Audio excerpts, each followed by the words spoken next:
Hello, everyone. I'm Jim Garrison, and I want to welcome you to day 6 of Humanity Rising.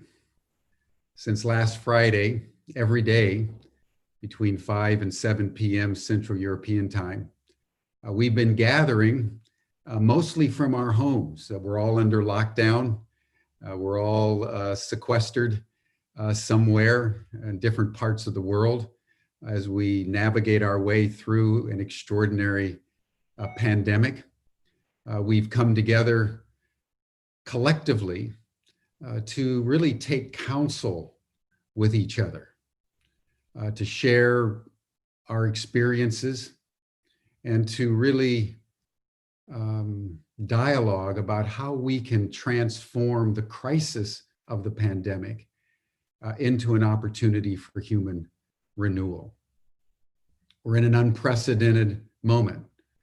This is the first time in human history where virtually everyone, everywhere, is going through the same experience at the same time.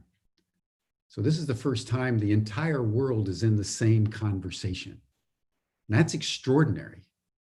And the opportunity to galvanize this conversation in a way that leads to political action, action in the business sector, institutional sectors, that makes the world, as we move beyond the pandemic, more sustainable, more resilient, and more healthy, is really the challenge of the hour, because we're running out of time.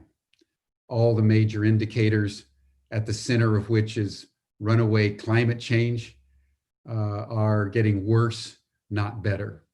So somehow, within a diminishing time frame, those of us who are working day in and day out to construct a better world have got to figure out a way of enhancing our strategic effectiveness. And so if there's one organizing principle for Humanity Rising, it is simply that. How do we come together at the level of dialogue, at the level of sharing what we're doing, at the level of strategic formation, such that as the world deliberates about how it wants to fashion the post-pandemic world, we can make a critical difference in a positive direction. We thought that the best way to initiate our conversations in that regard is to listen to the voices of women. So for the first 10 days of this summit, different women leaders in different parts of the world have offered to convene women's circles. So from last Friday all the way through this next Sunday, May 31st, we're listening to the voices of women from around the world.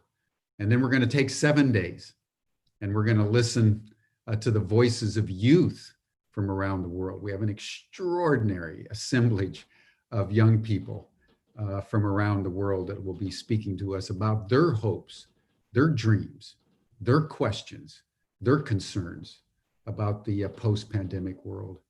And then starting on the 8th, 9th of June through the 19th of June, we'll be galvanizing the question around strategic effectiveness, because that is really, as I said, what we're here for. I would like to now introduce to you Sabine von Gaffke, who's one of the women leaders that have come into Humanity Rising, who is a broadcast journalist and convener and moderator professionally. She offered to support the women leaders that we'll be hearing from each day by hosting the session for us. So I want to thank you, Sabine, for your generosity and for the extraordinary job that she's been doing over the past several days in elevating the quality of our dialogue. So Sabine, thank you for joining us, and I welcome you. Thank you, Jim, for those kind words. And I also want to say a warm welcome to all of the viewers who are joining us, who might have joined us the previous days, and those of you who are joining us for the first time. Thank you for taking your time to tuning in to Humanity Rising. And as Jim also so well said, you know, this is about being part of and contributing to these global conversations that are, you know, dialogue is great, but then it has to jump into inspired actions to really make that difference. And we're here to ignite and spark conversations and actions to really navigate ourselves towards the future that we want to create, and looking at all the aspects that are needed to be looked at to create that future. And as Jim said, we're already on the 6th day of Humanity Rising, and there has been so much valuable, profound, and game-changing conversation, and so much knowledge and so much action that is being taken around the world. And it's such a beautiful showcase, I mean, with Humanity Rising and all the other great initiatives that are going on around the world, having the same focus, that there really are so many people, leaders, organizations, individuals who are ready to step up and really be the leaders that we need and want to see, and really navigate us forward in all the different aspects that are needed. And yesterday's session, just for those of you who maybe didn't have the opportunity to join, it was on codes for a healthy earth, governance for a whole system health, and truly a really important topic at looking, you know, how do we form the new governance of the world? And this was a profound session convened by Shelley Ostroff, who is the founder of togetherincreation.org, that also includes eco-governance and codes for a healthy earth. So do check out codes.earth and be inspired by that. And Shelley and her women's panel of 9 amazing and powerful women leaders shared and interweaved their perspectives of wisdom, insights, and also calls to action, concrete calls to actions on a new eco-governance and ethical framework based on codes.earth. And all in all, I would say it really offered a holistic and integrative approach and framework to the rapid social and ecological regeneration that encompasses a blueprint for a new form of global and local governance aligned with the principles of life, all intertwined in codes.earth. And today we have yet another knowledgeable selection of women leaders and entrepreneurs here to share their insights, wisdom, and call to actions. And this time the theme is about women entrepreneurs amplifying the global feminine spirit. So these women will all be coming from a place of inquiry, elaborating around all aspects of entrepreneurship, of empowered leadership, impact investing, and so forth. And just to add, I am myself truly a champion of empowering women and girls in their roles of entrepreneurs and leaders, myself being an entrepreneur since a young age, or a soulpreneur, as I prefer to define it today. And I'm also on the leadership council of an organization called Vital Voices Europe, an amazing global organization and movement that invests in women leaders who have daring and innovative visions and who demonstrate leadership that unites and inspires people, in addition to solving some of the world's greatest challenges. And Vital Voices partners with these women leaders to make their vision a reality through long-term investment, giving them an ability to both accelerate and scale their vision. And I also just want to mention that each year we do something called mentoring walks, Vital Voices mentoring walks on the International Women's Day on the 8th of March. And it's such a beautiful gift to girls and women because it's volunteers or flag bearers or us in the board who arrange gatherings of women and aspiring young girls who want to become leaders in different professions. And then they have a time to integrate, mentor, engage, get good inspiration, and many of them, you know, follow through and have a mentorship for the rest of their life. And today's convener of this panel, or Women's Circle, Lisette Schuitemaker, is herself a true entrepreneur and mentor, in addition to being an international published author. She's also the co-convener of a movement called UnitedSuccessGlobal, which is a worldwide network of established women entrepreneurs who are ready to inspire and change the world through business that is based on 3 pillars: inclusion, collaboration, and integrity. And it also acts as a trusted environment for women to share ideas and contacts. And just to sort of give a bit of a framework to United Success Global and their mission, it says on their website, being connected and united, the power of women is multiplied, making their potential for success and impact even greater. And when she succeeds, so do the men, women, and communities around her. I thought that was such an inspirational start to start off this beautiful session. And I leave over the space to today's convener, Lisette Schuitemaker, and her panel of 6 amazing, knowledgeable women to talk about entrepreneurship. The space is yours, Lisette. Thank you, Sabine. And yes, I want to reiterate, United Success is about success, but it's very much about united success. When we unite, we are successful, and also we strive for the success of all of us. And so I'm really happy to be here today with 4 of the women that I met through United Success and that I will introduce to you. And together we will be in a space of inquiry. I think entrepreneurship in a way is about answers and products and services and providing that, but it's also forever being in a space of inquiry. What else can I do? What else is needed? Where else can I go? So you will meet Manuela Gil from Colombia, Sabine Quaritsch from Germany, then Els Boerhoff, who lives in the Netherlands, works a lot in Africa, and Jenny Elissen, who also lives in the Netherlands, like me. And I also want to greet everyone who is watching. You may see I am here in my on my kitchen table. I'm in my kitchen. I haven't been out of the house much for the past 2.5 months. And I actually always work from home, so I enjoy working from home. But I know for many, you may be on a balcony or kids might be running around. And I hope you're well and safe and healthy. I want to welcome you. I also want to really welcome your questions that you can ask through the little Q&A thing and your chats, because we are going to tell our stories and share with you clips from what we do and how we do things. But we also really would like to be in conversation and in this inquiry with you together. So yeah, let me speak a little bit about myself. I am now 65. My goodness, how did that happen? And so I was born here in the Netherlands a mere 9 years after the Second World War. And my parents were very much of rebuilding society. Everything was down, so we rebuilt society. And my father turned out to be a brilliant businessman.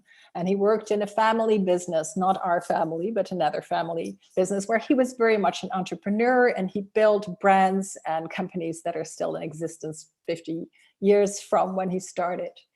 And I'm the eldest of 4. I was very much a daddy's girl, and I kind of took what he said. I thought business is for good. And then at some point, I came into the rebellion stage, and I started to ask questions.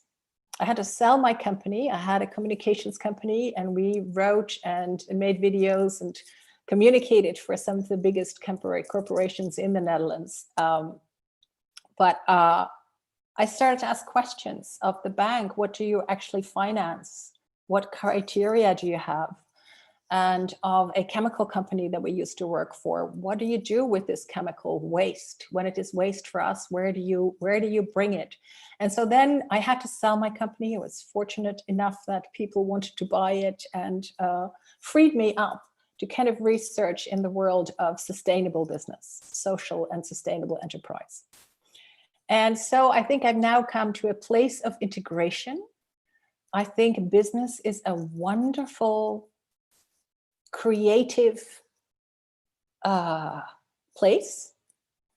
Not only that, but there's a lot of creativity. There's a lot of things that entrepreneurship and enterprise have brought to us in all parts of the world. But just like it's not so good for me to eat 3 bars of chocolate, business shouldn't be allowed to just, go and eat everything in sight. So I would like to share with you a video of Kate Raworth, who is one of my recent heroes. She wrote a book, The Donut Economy. And in this short clip that I'm very, very happy, there's a technician, Georg, and he does all these things. We'll start.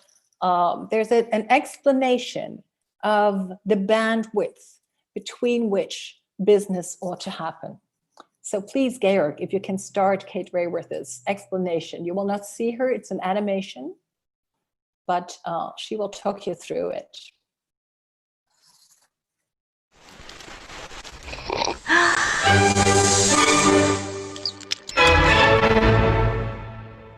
I'm fascinated by a question, and I know I'm not the only one. And that question is, what should economies be aimed at? Well, I studied economics at university 20 years ago, and we never actually asked that question, even though it seems like a very fundamental one, because the answer was a given. It was economic growth. Over the past years, though, economic growth has had a good ride. Since 1970, it's quadrupled. And if you believe mainstream predictions, it's set to quadruple again by 2050 on the global scale. So economic growth has been doing very nicely in the long-term big picture. And yet, there are some things that we fundamentally care about that aren't coming along with it. And there are 3 I want to highlight. 1, deprivation. Secondly, degradation. And thirdly, inequality. More and more social commentators are talking about the rise of inequality and the importance of tackling it. 2/3 of the world's population today live in countries that are now more unequal than they were in 1980. And just taking one country as an example, in 2010, the top richest 10% of people in the United States captured 93% of the increase in national income that year. So inequality is really quite extraordinarily at the heart of the way economies are growing. Our politicians know it. We're hung up on talking about economic growth, but because they know that we need more than this, this one lever doesn't really capture everything we care about, they're increasingly trying to qualify what they're calling for with extra terms. So Merkel has called for sustainable growth, David Cameron for balanced growth, Barack Obama for long-term lasting growth. Barroso wants the EU to have smart, sustainable, inclusive and resilient growth. And all these terms, I mean, sometimes I feel like I'm walking into a New York deli bar. So many different terms are being added to this idea. It's clear that we want something more than growth. The fact that we want something more than growth, though, shouldn't seem like news, because when the very idea of national income and its growth was conceived, its inventor warned us that we needed something more than that. In 1934, when Simon Kuznets wrote the first report to the US Congress describing how you could measure national income, he said that the wealth of a nation can scarcely be inferred from a measure of its national income. He gave us that caveat on day one. And no wonder our politicians are searching, grasping for the language that they need to describe where we're trying to go, because growth isn't enough as an idea of what we're trying to achieve. What if instead of starting with economic growth, we start with the fundamentals of what we care about, everybody meeting their human rights, living within the means of this planet, and then we ask, what kind of economic system would help to take us there? One thing is true, we need to widen our concept of what economic development is, far beyond growth alone. So we need to think about investing in the wealth that sustains us, the human wealth, the natural wealth and the social wealth, because it's from these that everything that we generate in our economy flows.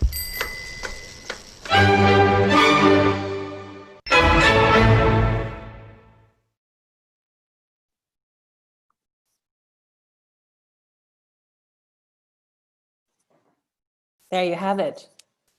This is how, or at least I think this is one of the ways how to move towards a just world in which we are in step with the rest of nature, as part of nature.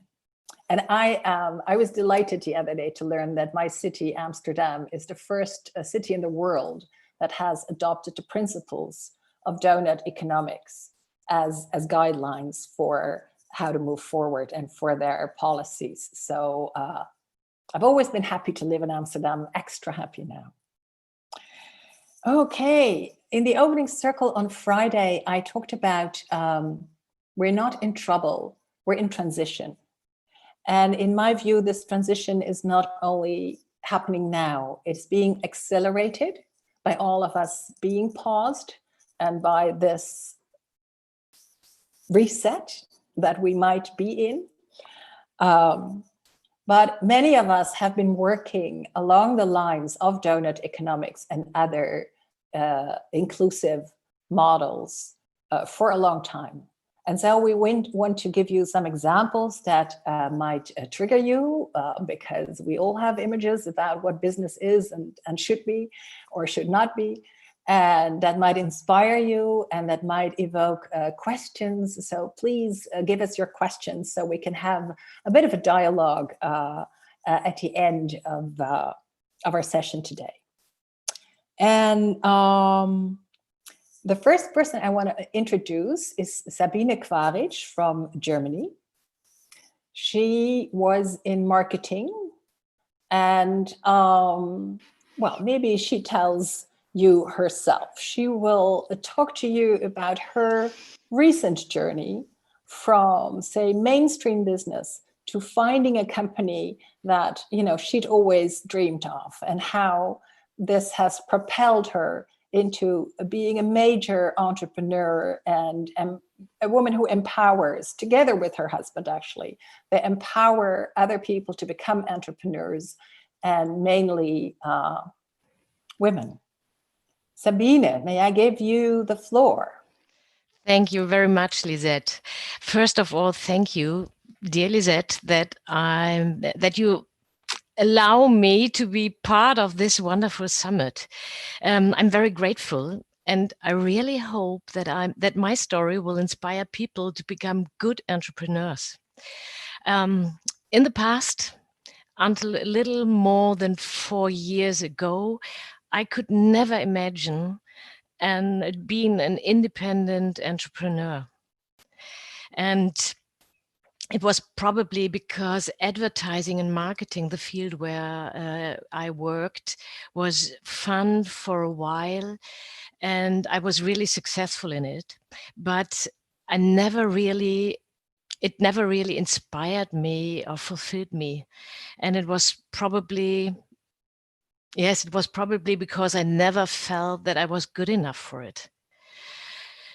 Supported by the fact that this area is in a male-dominated work environment, women are less paid and are not easily promoted to management positions. I worked really a lot, as a lot of you do as well. I really worked a lot. I did my best and I was successful in it, but I was never really convinced of what I was doing. Work was detached from my heart and my conviction, and maybe I didn't even know what my real conviction was. I was like a well-programmed machine. It was all about money, career, and recognition. I made decent money, but never felt that I earned it or that it was enough. I really felt more and more exhausted about that. And I was tired and my health was getting worse and worse. And I really lost all my energy. I was getting further and further away from myself. And about the last 4 years, after this very long detour, I found what gave me back my trust in myself and life, and above all, meaning. And let me show you this video, and I'm really convinced that you'll understand what I'm talking about. Please play the video from Somaliland.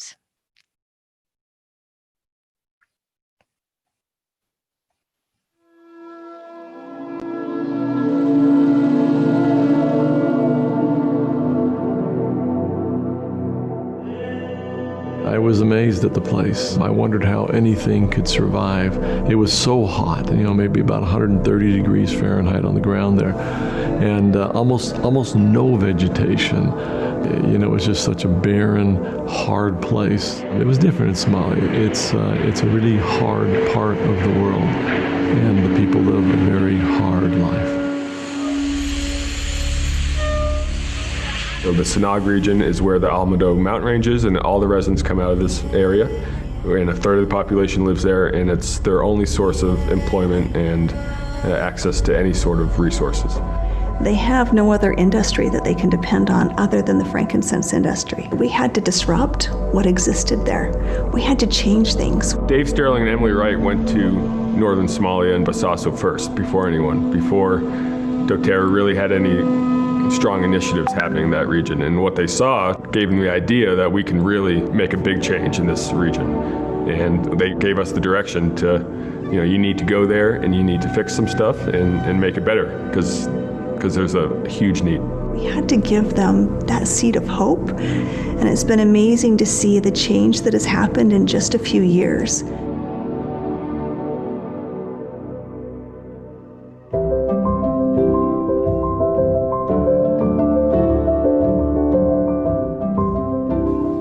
anigu naftaydu waxa la yiraahdaa Cabdullaahi Saciid Cawad Caraale inankan ana dhalo Maxamed Cabdullaahi baa la yiraahdaa ana dhalo waday ila maanta hadda wadi anagoo soo iminka soo xiranay oo buurtiga nimi iminka xilli leer maanta ma kormeer ku soo marnay baan noo timaaday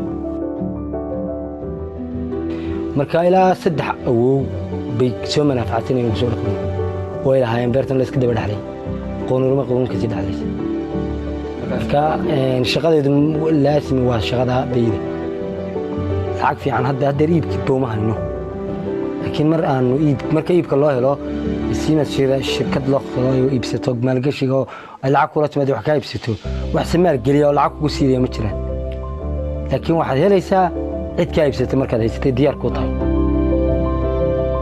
What you have are individual harvesters who live in villages and will go collect from a region that they have access to by tribal right, and will then sell to shopkeepers in their village, who then sell down to middlemen who eventually get all that resin to a port and sell it to the Europeans and the Arabs and to us and such. This was all happening without any real organization. And unfortunately, it left the harvesters at a real disadvantage because they had no idea the value of their product. They have no protection. They have no real bargaining power. The harvesters were really getting pennies for their resin. At the time, it was 0.8 cents per kilo, but there was huge, vast amount of resin moving out. And the harvester it was being cheated by the middlemen. And all this resin was going to the UAE, to Yemen, to all these other places. We moved them out of the way, bypassed them, and went directly to the people, formed the cooperatives. No one has ever done that before, to have these landowners and chiefs together, working together and in a cooperative.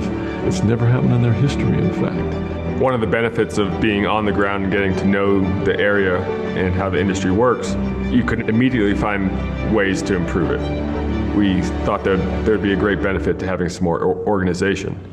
And so we have built warehouses throughout the mountains and large collection sites that function as kind of a co-op, and that are organizing harvesters, villagers, shopkeepers, and other traders throughout the industry into kind of one network that is working together and collectively. We're now employing thousands of women who are cleaning the resin, making sure they have safe conditions and are also getting paid well. And this organization has done a lot of things, not only to improve the supply chain, but to provide much more security and employment and fairness for more of the actors in the business. This has required a tremendous amount of building trust and relationships with the many clans that are involved, all the way to coordinating and collaborating with the government in sustainability initiatives that they are working on to ensure that the trees can be around for a very long time. Women, I want to see that tree real close as possible, okay? Right there? Yeah. That's a carteri that's dying. If a tree is over-harvested, what we mean by that is that there's too many cuts on the tree, and that the way that the cuts are made are too deep. If there's too many cuts, if they're too deep, if they're too close to the roots, all of these things can lead to mortality and death for that tree. doTERRA reached out to me based on my work and wanted to know how to collaborate and how to help. That's what we need more of. We need more companies to follow this lead and to participate in coming up with solutions and strategies that support a robust frankincense economy and long-term sustainability and support for the communities who deliver this raw material to the world. We feel very responsible to make sure that we can maintain the sustainability and do it in a way that is going to be long-term beneficial for the people and the trees.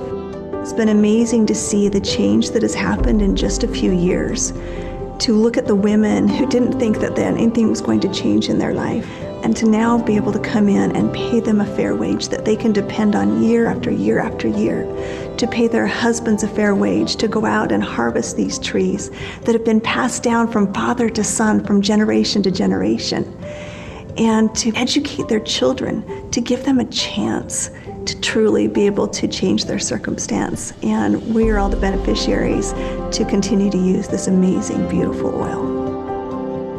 Through schooling, through supply of medicine and food and fair wages and better work environments, I think the work that has been done there has been critical and will be long-lasting.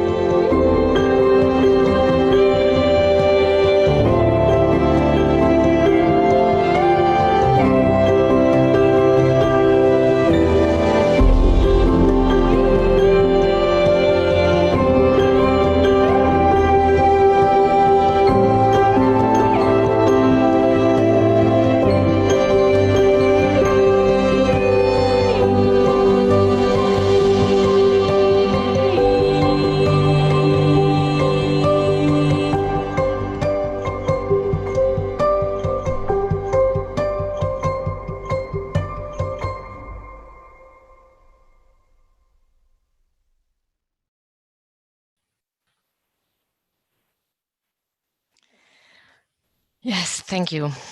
I think you understand what I talked about. Just a second. This film touched me again and again, and it fills my heart. This is just one example of countless good examples of what is possible when a company mean well with nature and people from the heart. And that's the reason why my husband and I founded our own independent company 3 years ago, and have been selling doTERRA oils with great success ever since, because we believe in this. And yes, sorry. doTERRA is translated as gift of the earth. And it is a gift in every respect.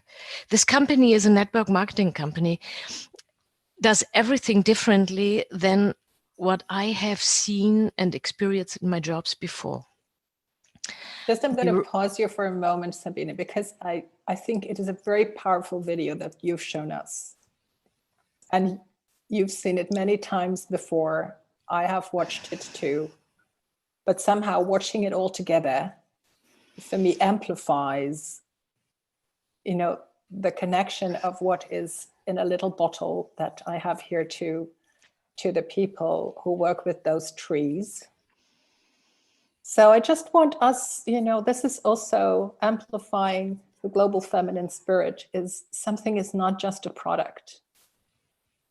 It's much more than a product. From somewhere.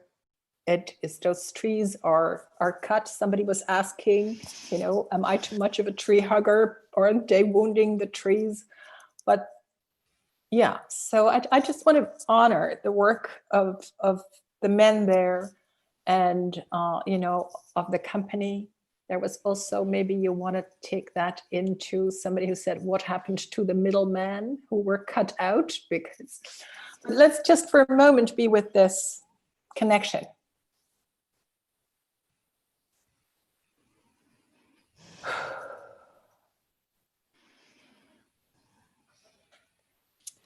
Because I love it when, as women and as business women, we don't say, sorry, I'm crying, but we say, I am deeply touched. And I do this because I am deeply touched.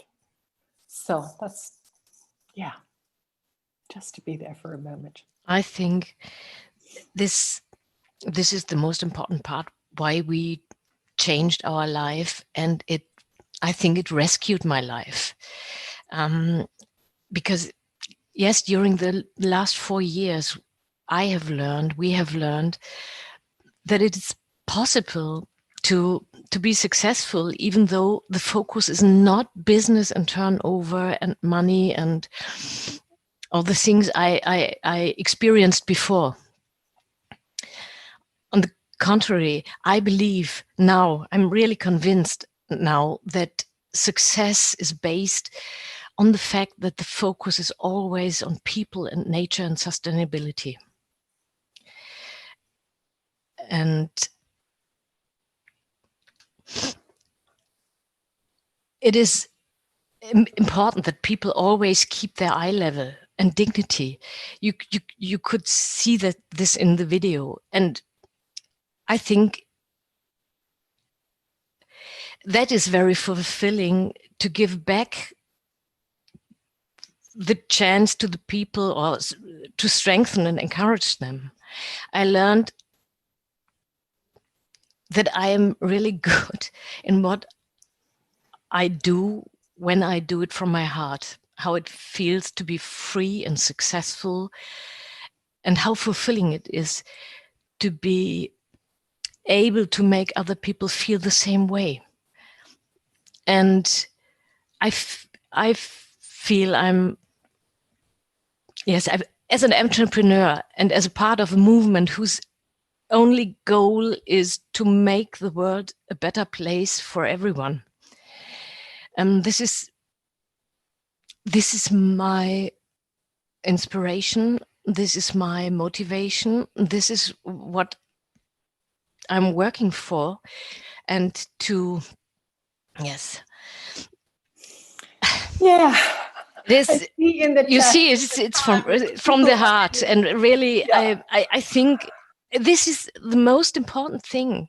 Everything you do, you should do from the heart. Yeah. And then you can't do anything wrong.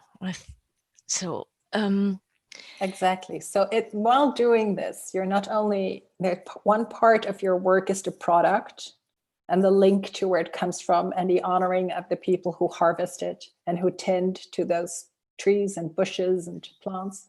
And the other is the empowerment that you do of women, of people starting out as an entrepreneur, right? So maybe briefly you speak about, I don't know, how many people are there in your network, in your organization? How many people have you?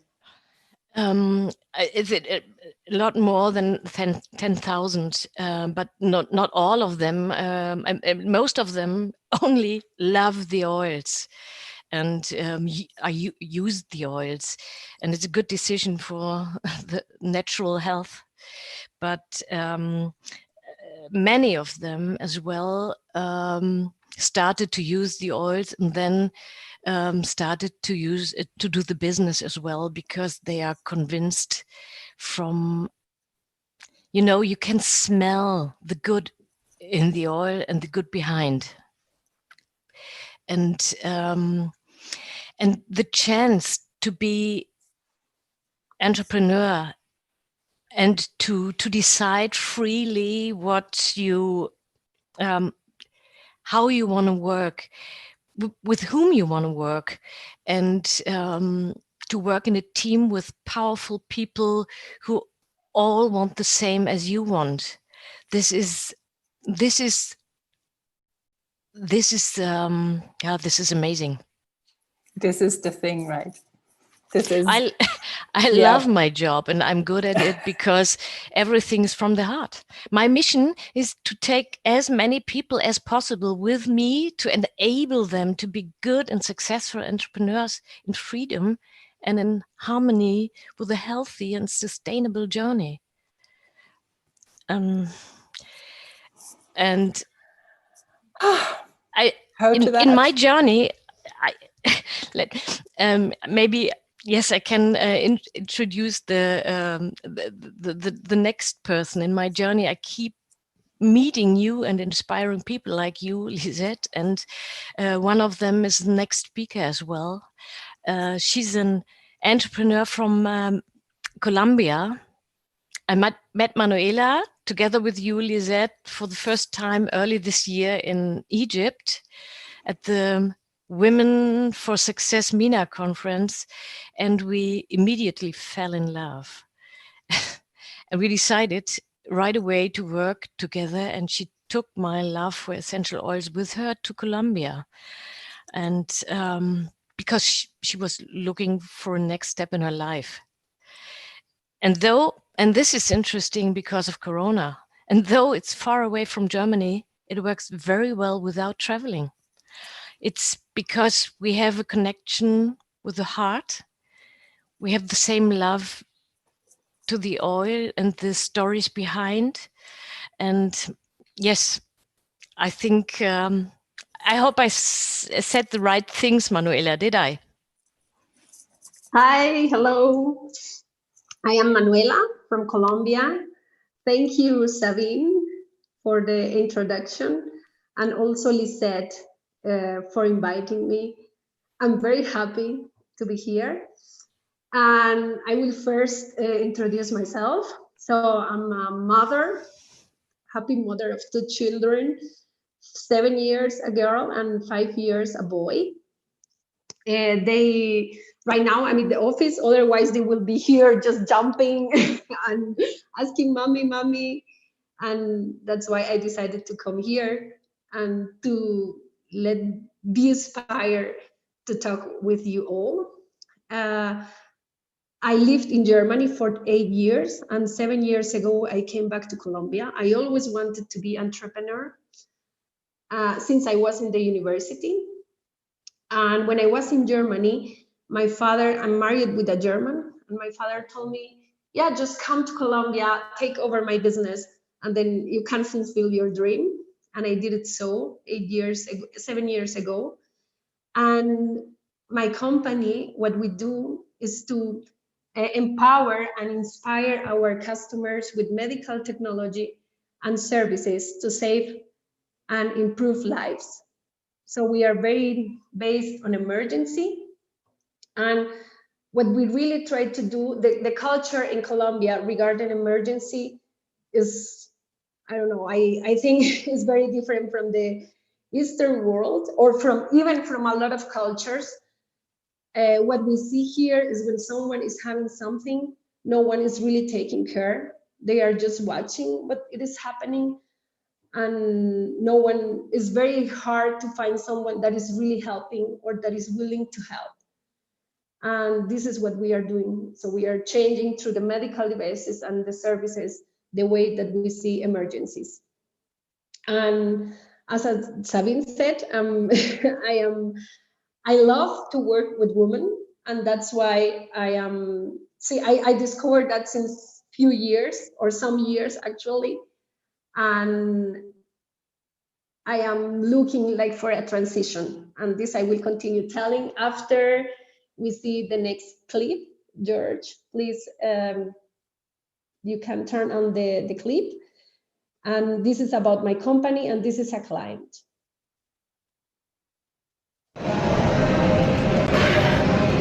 Buenos días, mi nombre es Fernando Martínez, soy analista de seguridad y salud en el trabajo acá de la tienda Home Center Cartagena San Fernando. El día de hoy hicimos la capacitación e instalamos el equipo del TEA para la zona cardioprotegida. Aquí el equipo está completo.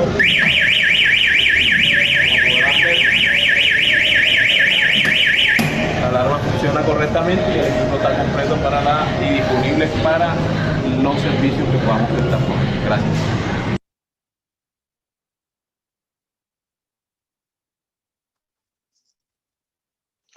Thank you.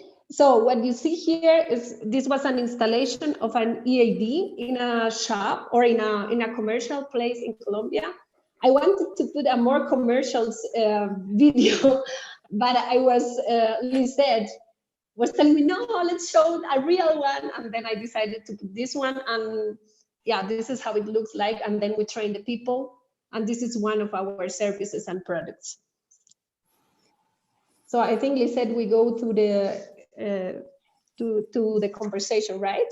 Yes, yes. Okay. And I love it that you showed that clip. It is in Spanish. It also shows we're not all born speaking English. You know, I'm Dutch, you're Colombian, you've lived in Germany, Sabine is German, Else and Jenny are Dutch. So I just want to compliment ourselves for speaking English. But I love it that you have the Spanish guy who is actually happy to have that and kind of proud. You know, you kind of see he's proud they now have this on the plant floor. So if something happens, he does not need to just stand by without knowing what to do. So I think that is phenomenal work. I love it that your father started that. And you're 12 people, I understand, in your company, yes. But you're going to take a different role. So maybe you tell us a little bit. And Sabine was speaking about vital voices. I know that has been an influence also in your life, this very empowering women's organization. But what is it in you that you want more of in your life, in your working life? Okay, so I did part of a fellowship with Vital Voices 2 years ago.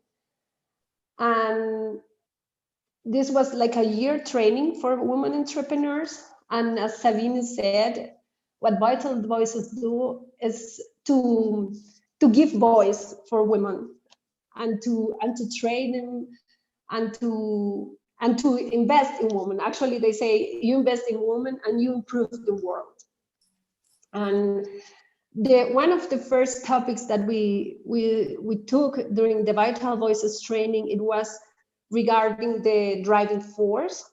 And this really impacted me a lot because I was discovering that I have a very powerful driving force that was really like being all my life with me. And I just put it into words during that time. And during the last 2 years, it has been really impacting my daily life and also showing me now that it's time for me to do like a transition, even if we are now also in another transition for all of us. And yeah, this is like the first. So it's driving force because you always knew you were going to be an entrepreneur. And so then your father said, hey, take my company, then you'll be an entrepreneur. But there's actually something else beyond being an entrepreneur. It's also the content of the work, although that work with the heart is beautiful work. But so would you share with us what the driving force is that you discovered that has been with you all of your life already? Yes. So it is called like this. It is make the things happen to empower and light up my life, and in this way empower and give life to give light to other people. Okay, once more, I really want to take that in.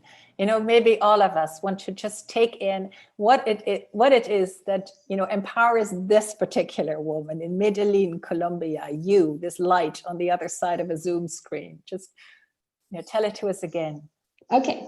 Make the things happen to empower and light up my life, and in this way, the other's life. Make the things happen to light up your own life and light up other people's lives. Right. That is a wonderful thing. And when we met at the conference of Businesswomen of Egypt in Egypt, then your light was the thing that immediately struck me. And really, you are kind of a light on wheels, or, you know, a light being moving around. So I understood that also during that trip in February, you know, right before we started to live in a different world, was in a way for you a kind of pilgrimage to find out what your next step was. So how did that go? Okay, so last year, 2019, was very difficult for my company. My father in 2018, he decided to stop working with us. So we were already running out the company, running the company, my husband and myself, but he decided in 2018 to go away. And also one of our employees, he passed away. Yeah. So after these two events, the changes was very difficult for all of us to work, and it was a very difficult year regarding all the relations and also the income. So and then I was really working a lot in myself, doing a lot of self-reflection and finding like more my way and which one are my strengths and my role. Then I decided to go to Egypt, and I was in Madrid. I will share this story. It's a beautiful story. I before coming to Egypt, I stayed one day in Madrid, and I was just walking in the streets, and I was seeing one of these guys that are artists and doing some sculpture, and I said, oh, I want a picture. And then a young man came, and I asked him to take the picture. So he took it, and then he said, oh, I'm praying here. He was with two other girls. I'm praying, and I would like to pray something for you. And then I say, okay, I go to Egypt because I want to continue finding my path. And I know that is something special in this trip, and I want to continue finding it. I know that I'm an entrepreneur. I'm having difficult times also because all in this darkness is very difficult inside you. And I will do it. And then he was praying. And then afterwards, he said, okay, I hope you find your job. And it was like, what? He's crazy. I'm an entrepreneur. I don't have to find a job. But then I was thinking, oh, maybe something is going to happen that is more behind that. And then I found, I met Sabine. And I think this was waiting for me, because after meeting Sabine and coming back, I'm starting to discover that I really, I already discovered a lot of years ago that I want to work with women, and it is easier for me to do it, or no, it is not easier, but it's more powerful to do it with the essential oils than with my field in what I'm working now. So my transition now, what we are doing is I'm continue working here to find like a succession.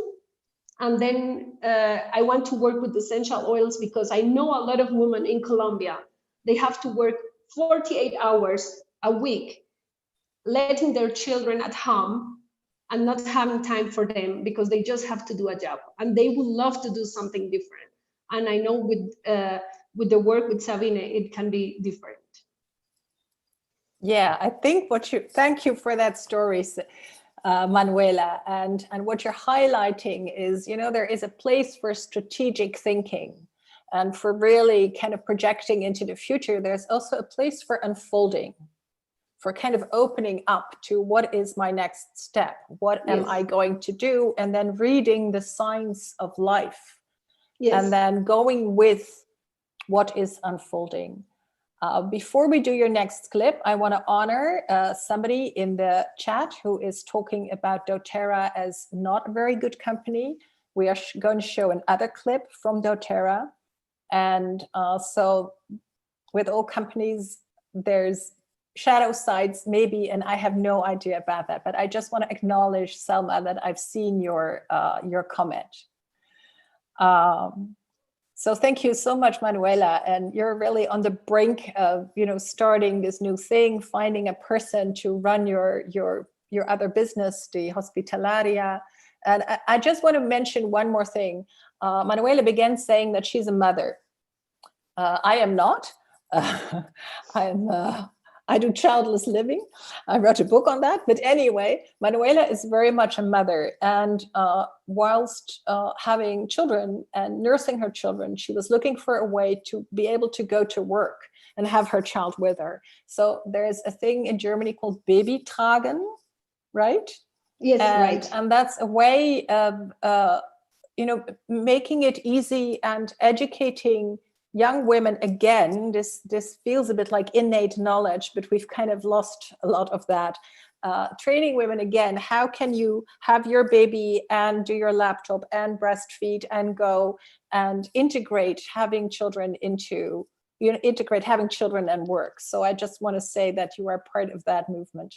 Yes, and I love it. So this actually was changing my life. Yes. Or also my entrepreneur life. Yeah. I was bringing my boy here to office and having meetings and doing breastfeeding while I was doing baby wearing, and also honoring our history as humans, because this is the way we used to do it. Yeah, and we lost it. Yes, we've kind of separated things, and so part of being inclusive is also have all of life happen and not have it in separate little boxes. So let's look at the other clip that is also telling us something about what used to go to waste and what is now being used. When we first created doTERRA, one of the things that was most important to us was to have transparency from the ground up. So to work with these small-scale farmers, to see the love that they have for their work, to see the love they have for one another and their communities and how they support one another is just an amazing experience.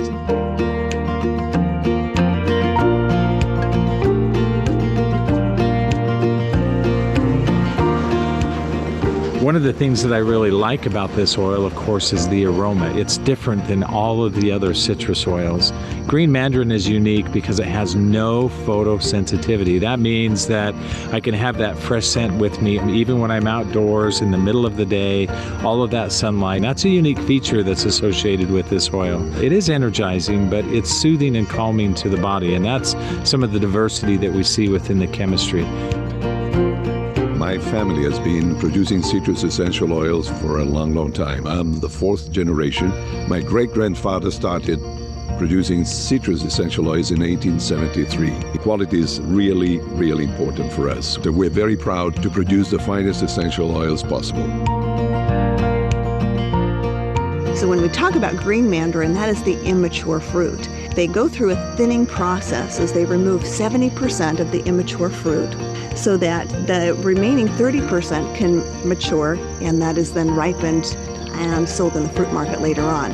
Now normally the 70% that is thinned would be a waste product, but because there is a need for green mandarin essential oil, they're now able to get paid a great price for that. What a wonderful way to get compensated all the way through that process.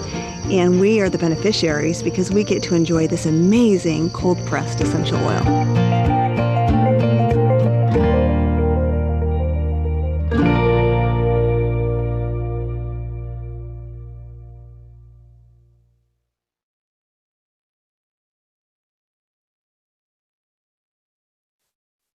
Thank you. So I want to say that we are not promoting any company. It just, happens the two of them work with this company, and we, what I really loved about this last video is how 70% of the immature fruit is taken and it wasn't used, and now it is being used. And before we go to else, let's just pause for a moment and just check in with yourself. How are you feeling? What is coming alive in you? Maybe you're triggered by something. Maybe you're inspired by something.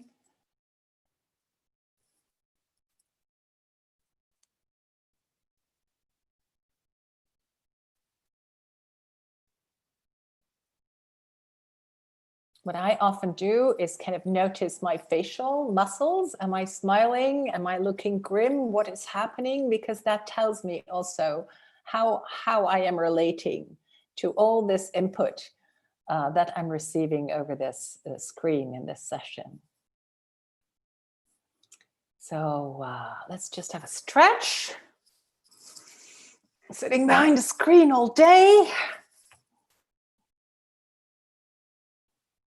Just a moment of awareness. Where am I at? What is this doing with me?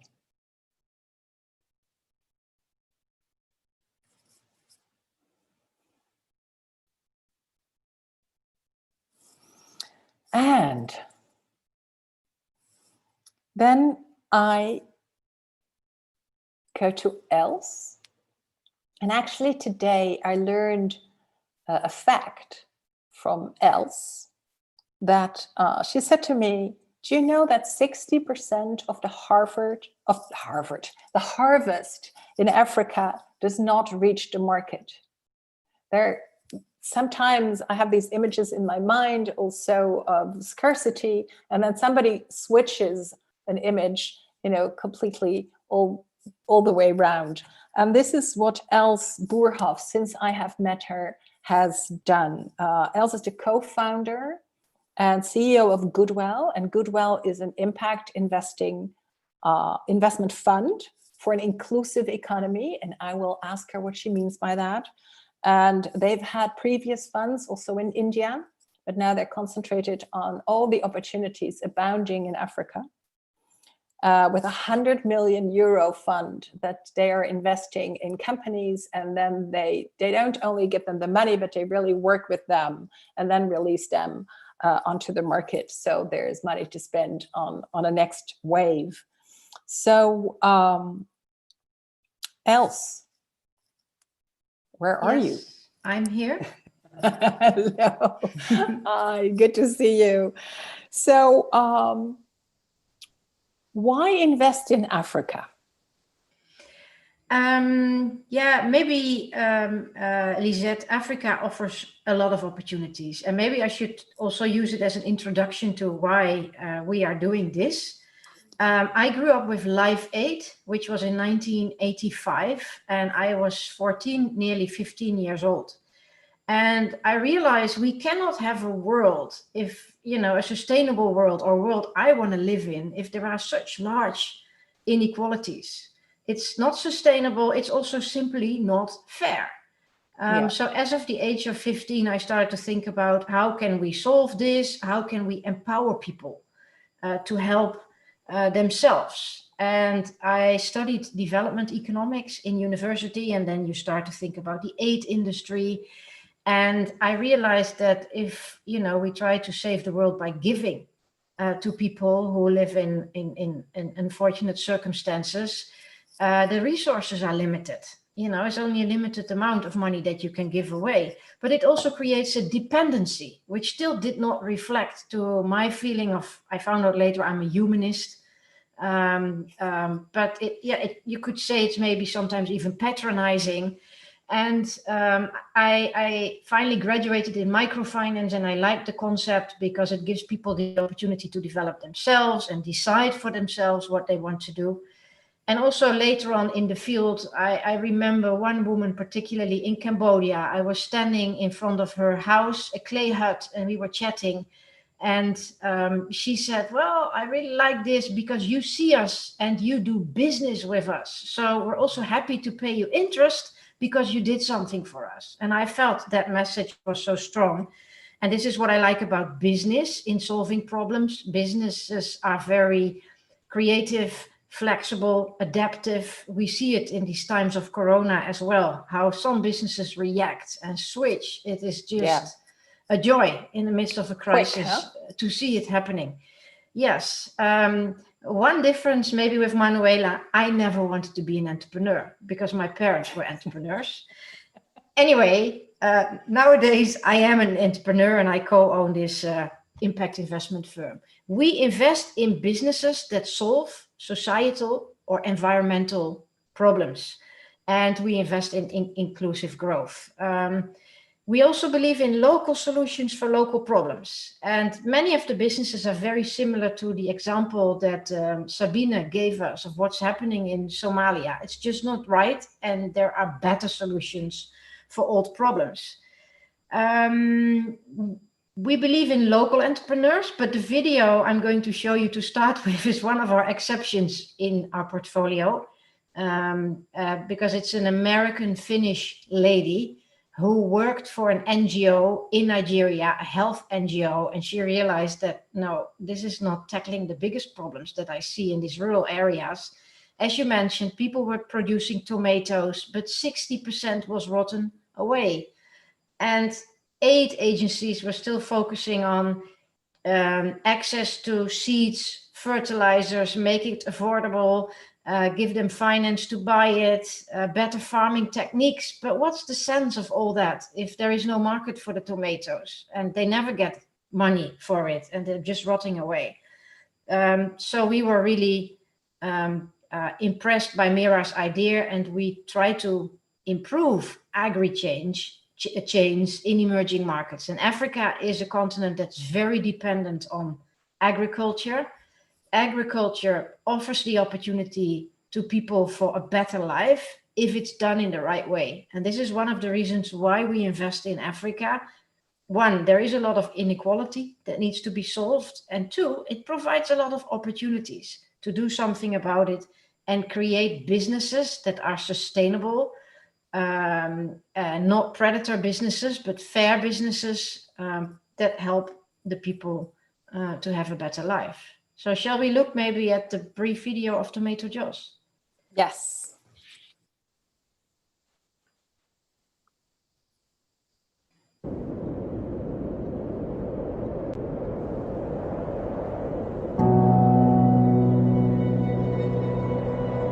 The Tomato Joss vision is very simple. Local production for local consumption.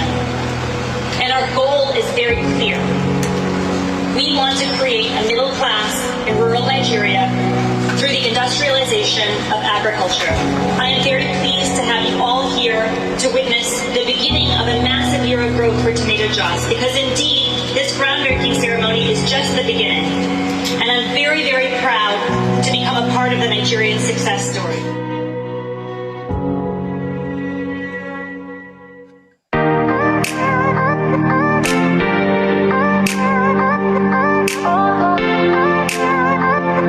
The Kaduna State Government welcomes this latest investment in the agricultural potentials of our state. Kaduna State is well endowed with farming potential, with vast arable land and many water sources. We are among the top producers of grains and vegetables, and welcome the fact that processing facilities owned by private investors are being located in our state. The flag off of this Tomato Joss processing plant today marks a key milestone in our intervention in the agricultural sector, but I think it's important that I also thank and particularly recognize Mira Metha, the CEO of Tomato Joss.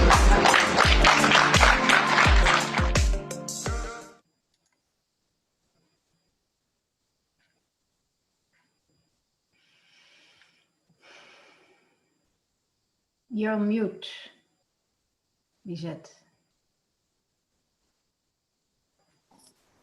Yes. Okay.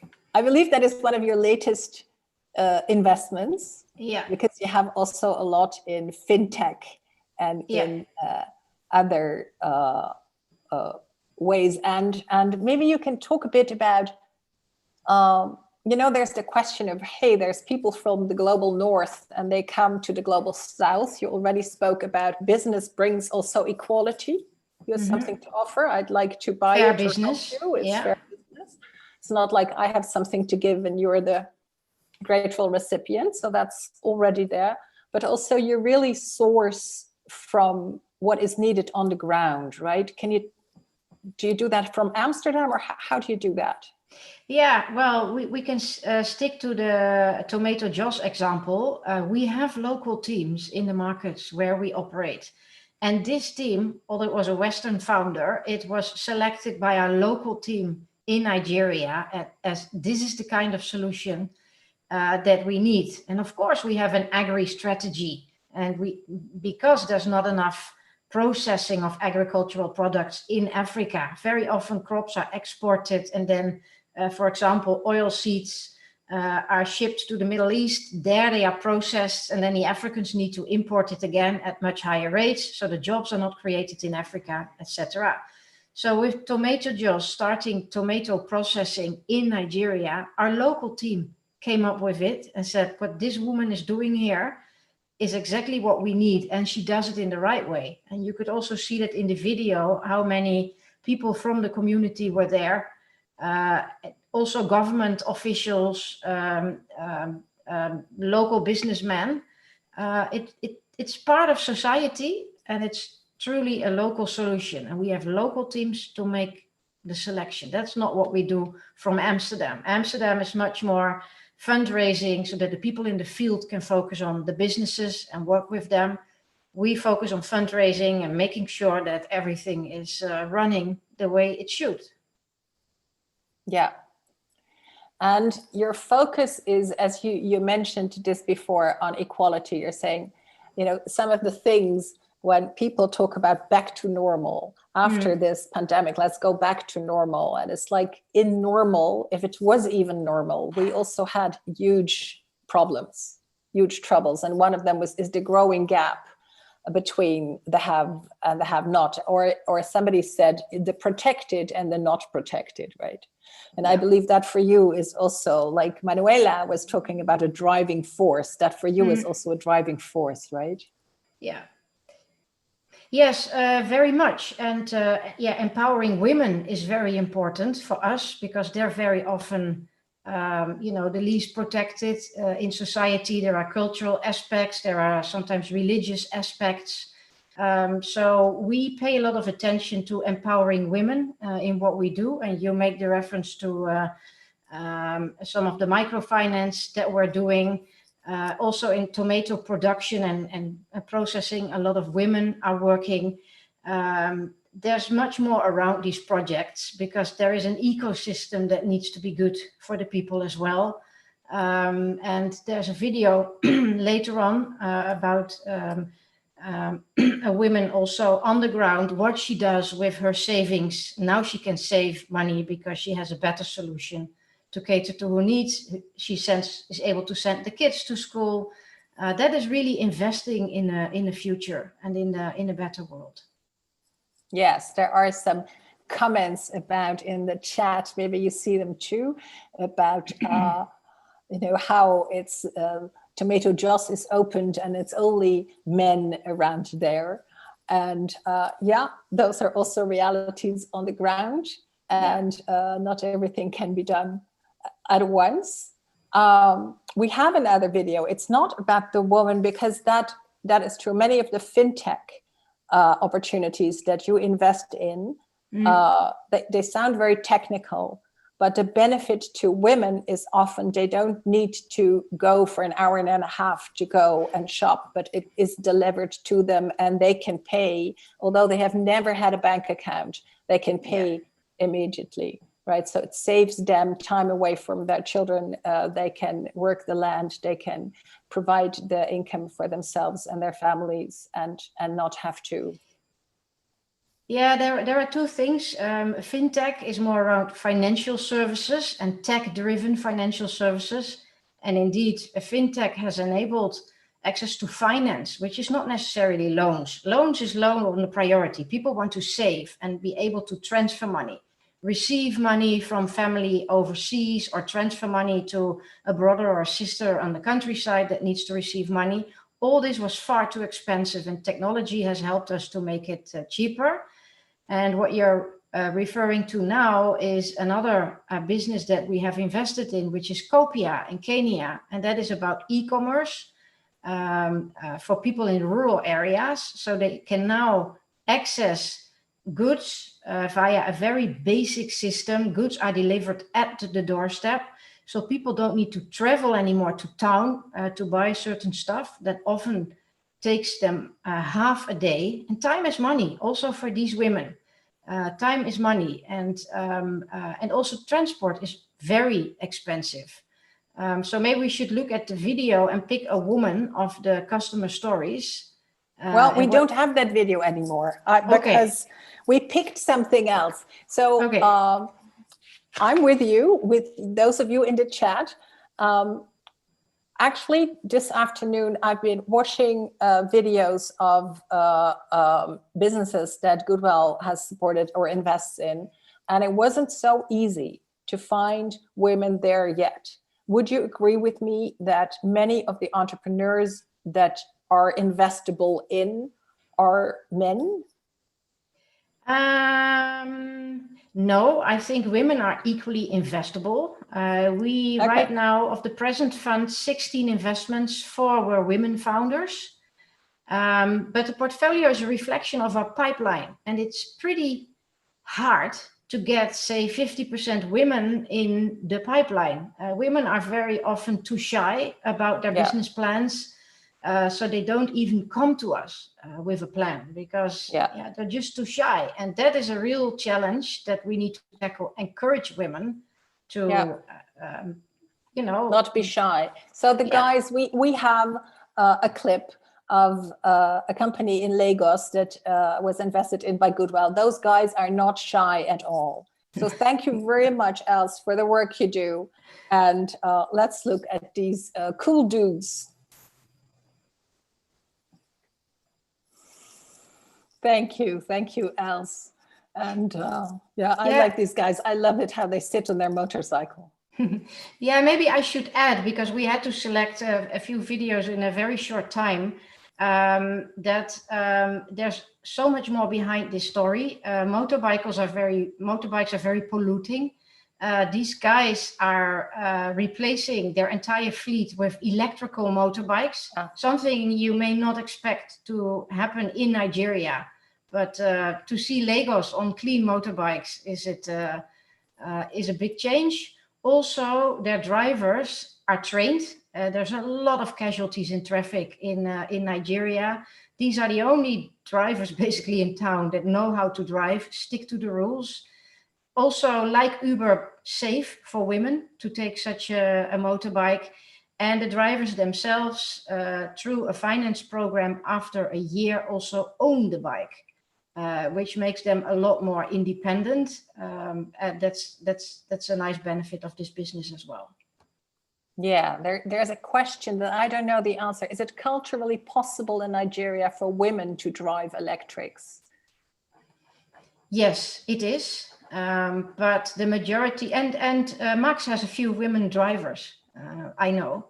Yeah, we didn't see them yet, but yeah. Yeah.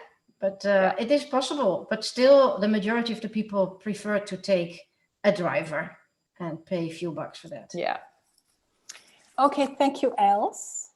Yeah. I see there's, this gives rise to lots of questions, and I think that is great. Maybe you also want to read the chat, Els, and see if there's things you want to address after we are with Jenny Elissen. So Jenny, may I welcome you to the fore?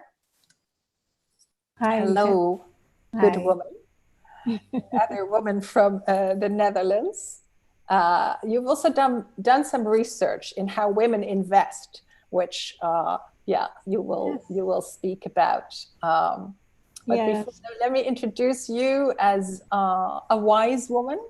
Thank you. A woman who is on supervisory boards of mainstream companies like an airline that deals mostly in tourism. All the planes are grounded, of course, so those are major questions that you deal with. Of a bank and also a sustainable textile company. You're also an author, and I have here this book, From Big Ideas to Giant Leaps, and there is this one quote that I want to read because Jenny is going to talk about women and how we do investing and lead us through an exercise because she's a very good opener, not only of the heart, but also of the mind. And so she talks about quantum leaps. And she says, a classic example of the capacity of the quantum computer, there are 10 doors, behind one of which is an apple. Behind which door?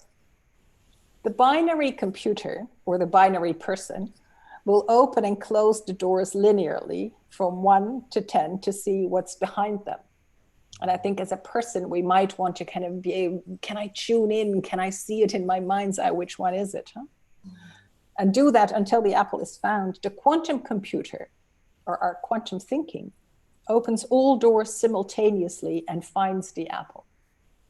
I really love that as an example of how, you show me the limitations of my own mind and the limitations of some of the beliefs that I have, that I can open only one door, which isn't said in the example. So over to you. Thank you, Lisette. Well, it was nice to hear these wonderful women. And like Sabine, I also started my career in advertising. I was very happy there for a long time because creativity is really my thing.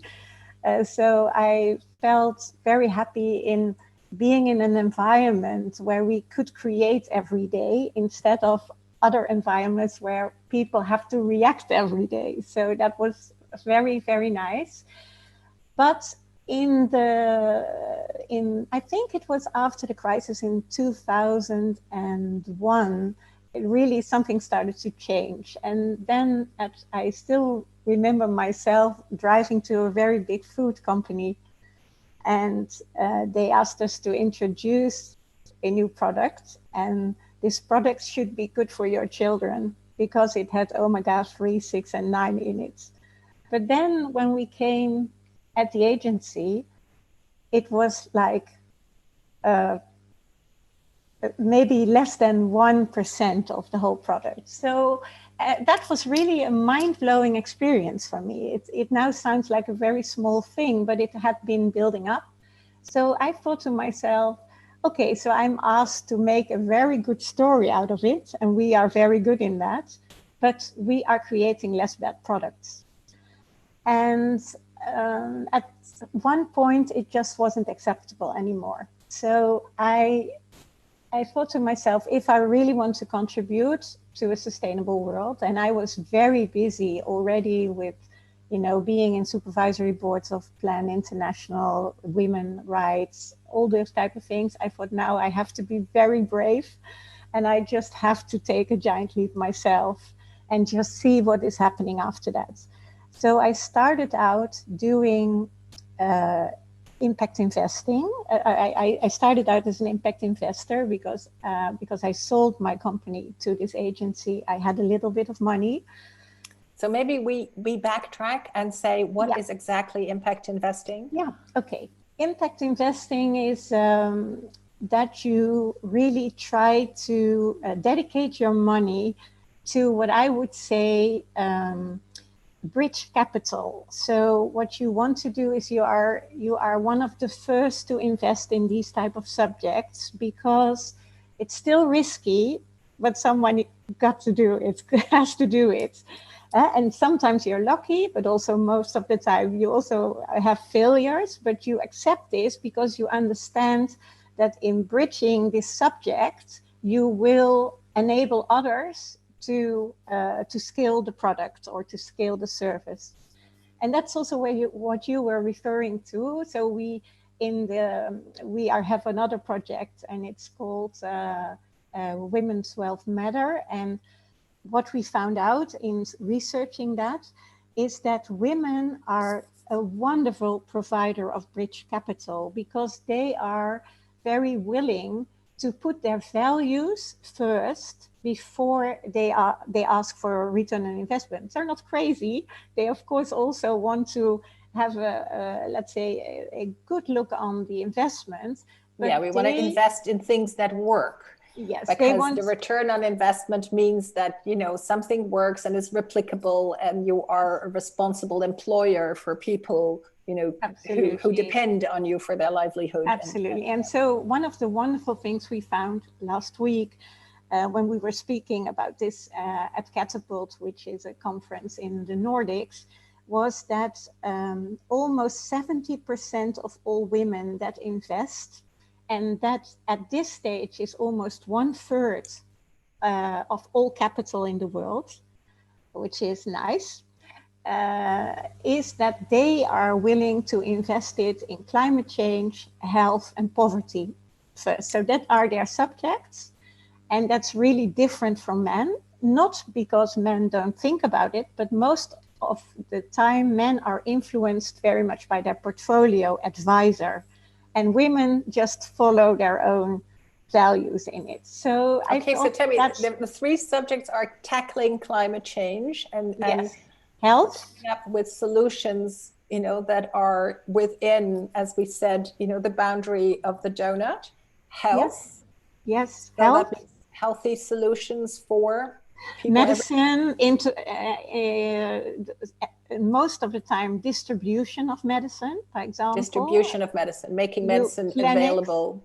Clinics, so that the distribution of health is very good.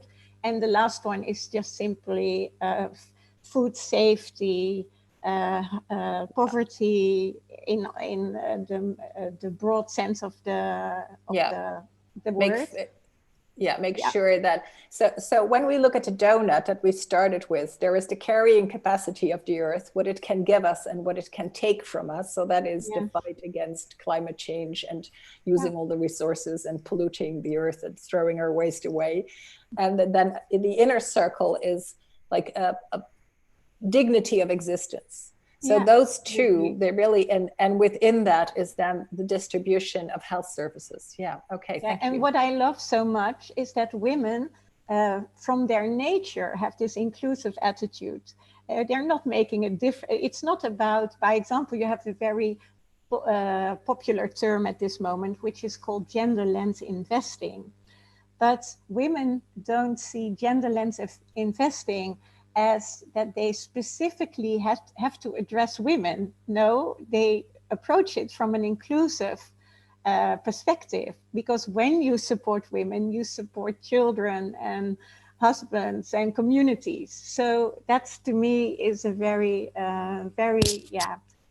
close to my heart that is happening. So I also, in the next few years, want to dedicate more time to this subject, because I truly feel that in the transition that we are making at this moment, this bridge capital is very important.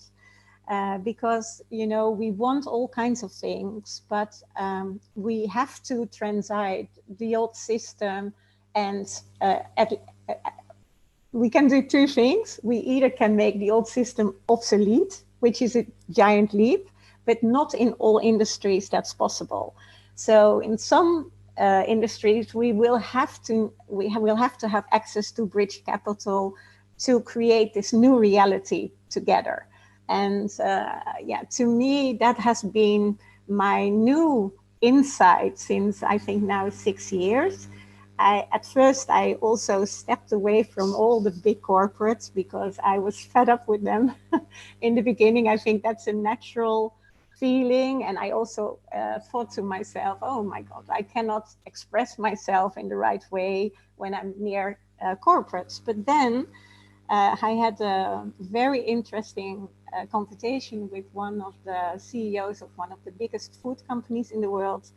And in that conversation, we came to the understanding that only 150 big brands in the world are representing 80% of our consumption. So that changed my perspective entirely. And that's also when I wrote this book about giant leaps, because then I understood that when I can transform those 150 brands, then I'm really contributing to the SDG 12, responsible consumption and production. So I stepped back into the corporate world, and what I do now is that I help big corporates to create new realities, and then focusing. Then something strange happens, and that's also why I was fascinated by what I call quantum creativity. Is that it started, I think, in the 50s, that we all were, let's say, lined up to create business. And we did this by going to MBAs and all the words that we were learned there, I have tried to wash off myself the past few years. By example, that you have to focus, that you have to have clear goals, that you have to have a planning process, that you have to, all these things that we all know and which have been extremely valuable in another time, but they have been valuable in a linear time, in a binary time. And now we need solutions that have not been invented before, that have the power to make old solutions obsolete. And now all these words don't mean anything anymore. So now we have to train new muscles. We have to train the muscles of working with unpredictability, with invisible things that are not yet visible, but are very, very important in creating innovation for the next decades. I always love the example of, by example, virtual reality. Virtual reality is a huge, next to AI and augmented reality, is a huge source of innovation for the next few years. By example, I worked with someone in Amsterdam on an application that is helping all African doctors to do simple operations. The scale of this is enormous, but I mean, it's a very strange thought to us that not a doctor is learning that to us, but a VR application is learning that. Is teaching us, yeah. But in 30 seconds, you think this doctor is next to you. And that is also what this new quantum reality will bring us, that we will have to train ourselves to work with the unpredictability, invisible things. And for that reason, not only with our conscious mind, which is a wonderful instrument, but also with what I call heart intelligence and our smart unconscious, because we are ourselves a quantum computer. We always forget this, but we are a wonderful, wonderful quantum computer that knows so much more than the potential that we use at this moment. So I have a question. Yes. Came and so the question asked to you was, Jenny, how do you see the transformation of airlines? And so when I listen to you, yes, my question to you is, can you talk like this in the supervisory board? Yes. Because my sense is, if we think of the transformation of airlines in a linear way, you get stuck. You kind of think about mechanical changes, or maybe we travel less, and maybe now that we've discovered how this works on Zoom, we will travel less, but that is not the solution. The solution really needs to come from a next absolutely a new dimension. But can you talk like this? Yes, of course. Because that is very good news. I only step into a company like that when I can talk like that. And that's also, I must say, that's also why I always step into companies that are trying to create this new reality, although it's always difficult. Lisette, it's always difficult. But if no one steps into this situation, then nothing will change. Exactly. So thank you for stepping into that, because one thing is, can you talk like that? The other thing is, are you being heard? Or do they, roll their eyes and kind of wait for you to speak and then go about their own way? And then you really need stamina. And I think also that is part of why we are part of a women's network. Yeah. Because sometimes, you are in those situations where you want to bring in, as you say, the heart intelligence. And I feel your heart when you speak very much. So you bring in this heart intelligence, but when you're the only one, it can get hard. So that it's wonderful to kind of be able to be with other women and say, I have that too sometimes, but I did get through, or I did not get through, but let's do it, together. So I think that's just want to commend you for that. That helped me tremendously. And one thing is, what I always try to remember is something wonderful that Kennedy said is not because it's easy, but because it's hard. Because I truly feel that, in doing hard things, you feel the experience of life, and not only you, but everyone who's working with you. So when you do something hard together, then you also come automatically in this hard space. So that's also the nice thing about it. The other thing is that I have become a very good starter of ventures. So venturing is a very good way to challenge big organizations. And what I try to do now, I always worked, of course, with impact investment money from private sources. But lately, there's a lot going on in what we call corporate venture capital. And what I try to do is create ventures that are, let's say, a challenger with permission to attack the existing company. So that's a challenger with permission from the existing company, but to outside, challenge the existing. Yeah, okay. But outside of the company.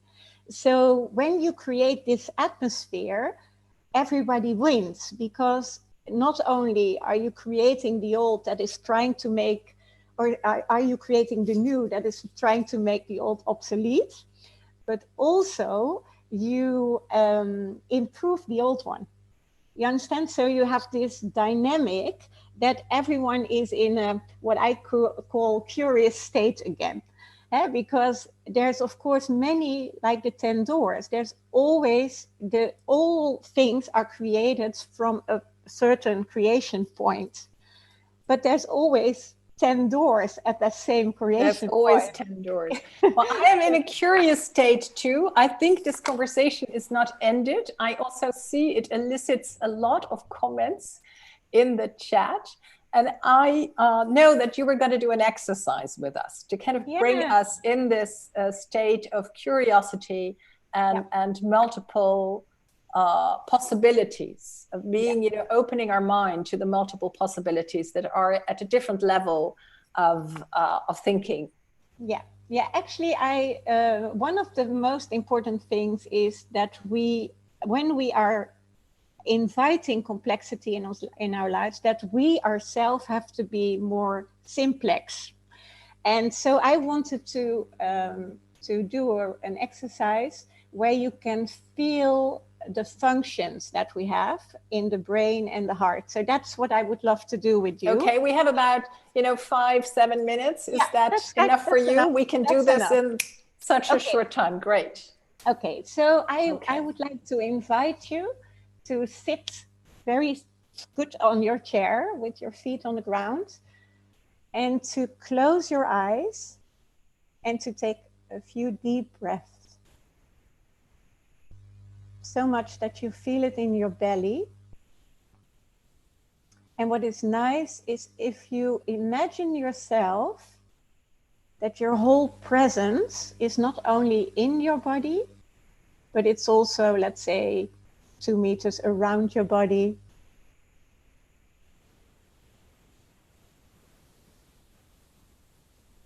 And maybe you can even take it a little bit further, let's say 5 meters around your body.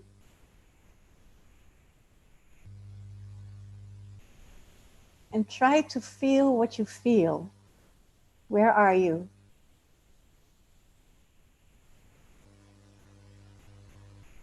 Okay. Now I ask you to imagine yourself to be on the ground floor of your body. And there is an elevator there. And I ask you to step into that elevator and to imagine yourself that you are going to the top floor. And the top floor is your brain. And it's your thinking capacity. While you are in the elevator, I ask you to think about one of the complex issues that is in your life at this moment. It can be small, can be big, but it has this complex nature. You don't know really well what to do with it. So I ask you to take that up to your thinking capacity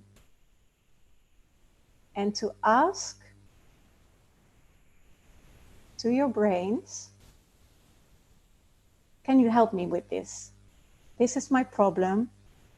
What should I do?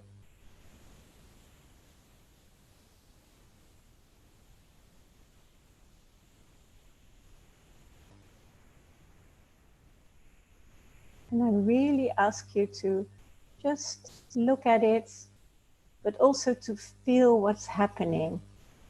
How is your head assisting you in this problem?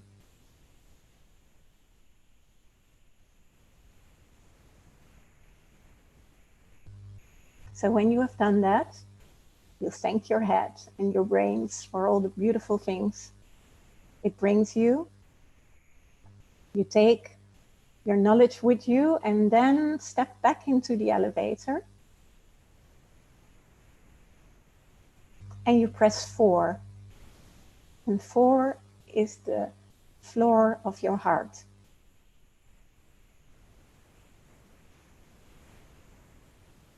You come to the 4th floor.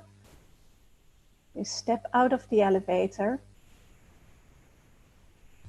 And now you ask at your heart, what should I do?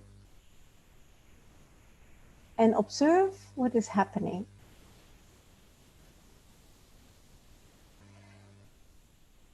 And don't dismiss any advice. Embrace it. Even when you're scared of the answer, even when you feel it might be true or it might not be, but please embrace it.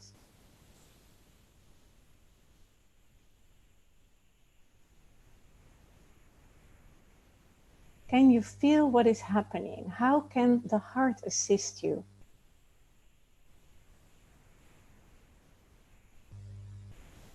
And if you want to check,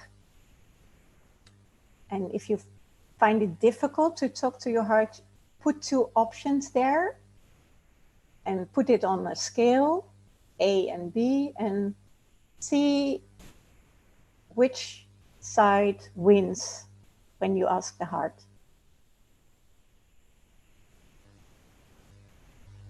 Okay, then we thank the heart for this wonderful information. And we step back into the elevator and we go back to the ground floor. We thank our whole body for everything that it does for us, that it keeps us healthy and gives us these unlimited possibilities to work with.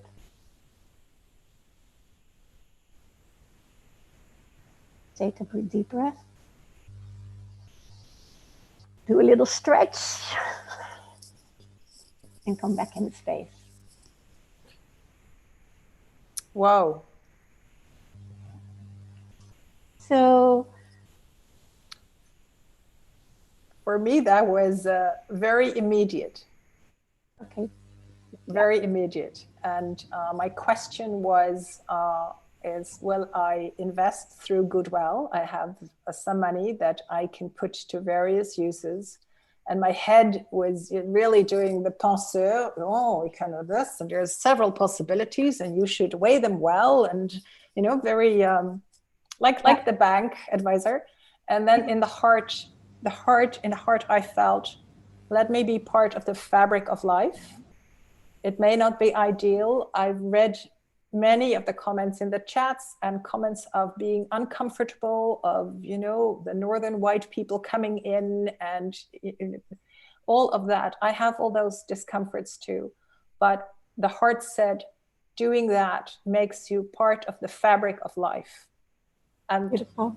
That really is a wonderful answer. So thank you, Jenny. We need to round off. Okay. There's so much more to say. Can I say one sentence about it? One sentence, because that's really important.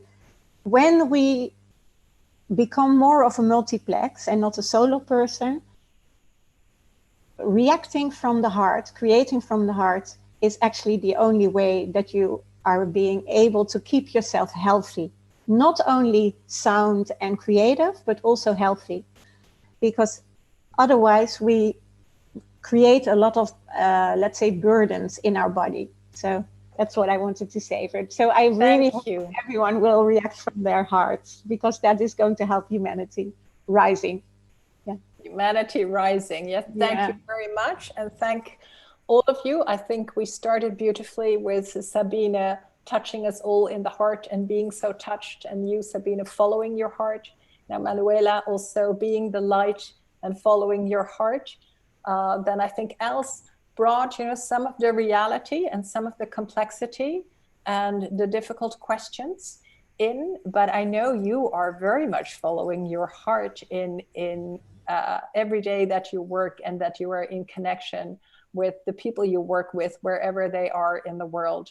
And thank you, Jenny, for bringing these awarenesses also to large corporations and the places that you function in, and also the young people that you co-create and shoot for the moon with.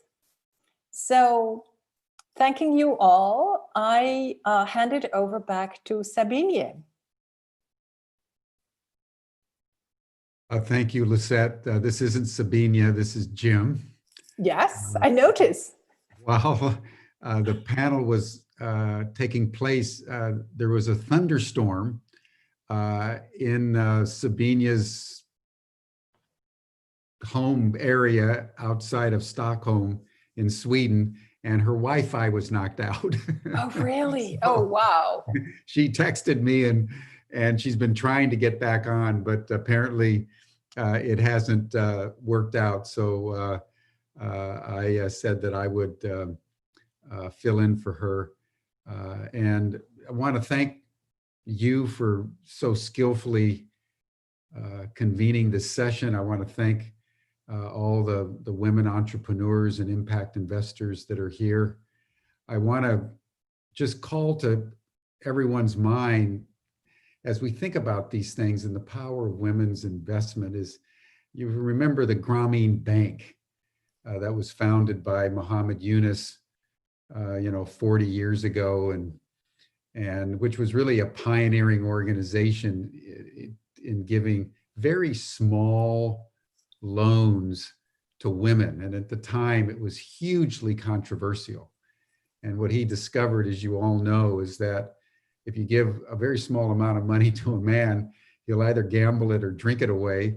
If you give it to the women, you have a 98%, repayment rate, and they invest it and do all kinds of good things for it. So that this panel is really, standing on the shoulders of many who've gone before, as the world has woken up to the power of women to make the kind of changes in the world. And is one of the reasons why we wanted to start this whole endeavor, listening to the voices of women. And that could not be a more important issue. And as I said in the opening, it's actually a national security issue. I think up to this point, it's been a good idea, a positive idea, a culturally advantageous idea, but the data is now accumulated so profoundly and comprehensively.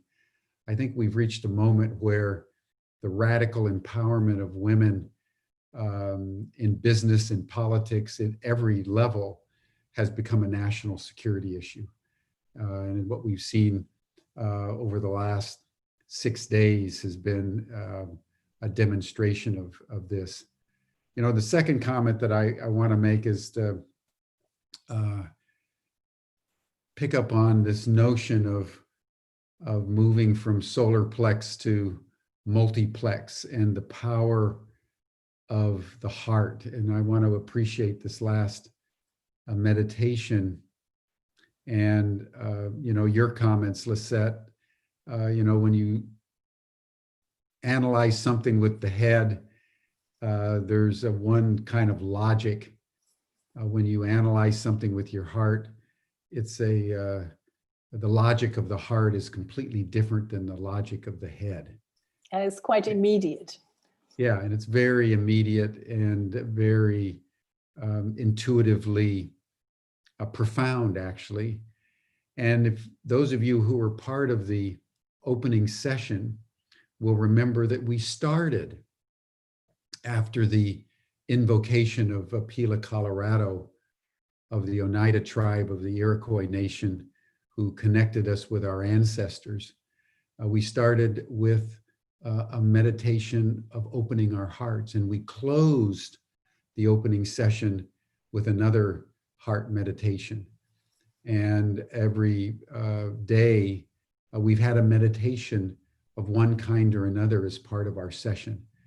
And we have sort of designated heart coherence as I would say, the basic tonality of humanity rising. Every human being has a heart. And there's overwhelming scientific evidence that's going to be actually presented on, I believe it's the 20th of June, by Roland McCarty, who is the director of research of the HeartMath Institute, that has probably done more research and investigation on the scientific data of all the good things that happen when you place your attention on your heart, even for as little as 2 or 3 minutes. They say there's something like 1,400 different hormones and chemicals and enzymes and positive affects to the DNA, et cetera, that happen if you just place your attention on your heart, particularly in a spirit of gratitude. And so I just want to acknowledge that that point that has been a thread through this circle, and thank everybody for what it is that you're doing. The inner processes of the heart in the end are as, if not more important than the outer processes of what we do in the world of time, space, and causality, led by our cognitive functions. And I think if you had to distill down probably the most fundamental reason why the world has gone so badly awry, it's because we separated the head from the heart, and the unity of those two very powerful and necessary organs of feeling and thought is really important for us to regain. So I just want to thank everybody for that. And then just to say that tomorrow, the convener will be Maureen Becerra, who's the director of philanthropy for the Synergos organization in New York City, that has been operating for many, many years, founded by Peggy Delaney, for those of you who know her, and has been working to empower people all over the world in becoming more effective. And one of the later panels is going to be convened by the CEO of Synergos, Henri de Egan, on partnering leadership. So what Maureen is going to be bringing a circle of women again to contemplate is how we really use the crisis of the pandemic as an opportunity for renewal. And the meditation or the contemplation is going to be on what in the world do we need to change, and what inside of ourselves needs to change as we move beyond the pandemic. I also want to just say that for those of you who want to continue this dialogue, please go on our Ubiverse. All of you are registered. You can carry on if you go to our Ubiverse and find the Humanity Rising group. You can carry on this discussion. You can upload videos, you can blog, you can make whatever comments you would like, so that we can continue on this conversation and really build the muscle tissue of all the individuals and organizations that are coming together to make Humanity Rising such an exciting and vibrant attractor to people all over the world. And just so everybody knows, we're going out to tens of thousands of people today. We're going out on a live TV. We have another half a dozen platforms that are carrying this. Our Facebook page is carrying a live stream. Just so everybody knows, this has gone now far and wide, and the momentum is building every single day.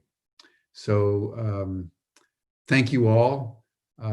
And finally, Lisette, thank you for coming up with the initiating idea that led to the creation of Humanity Rising.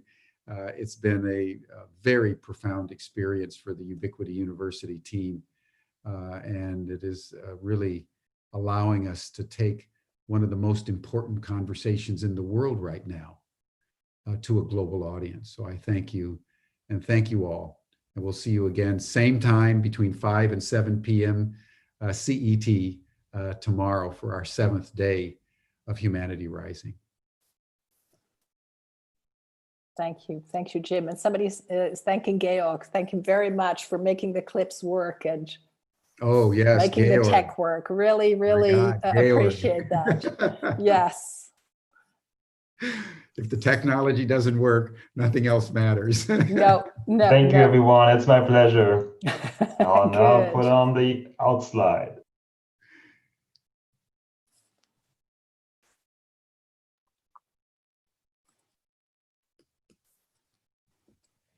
So if people are still here, maybe we can have a little after chat.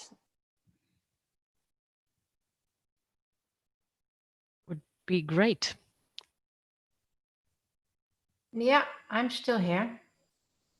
Georg, are we? We're not being recorded. We're still. We want to stop now, but we're still live. We want to end now this meeting, just for you to know.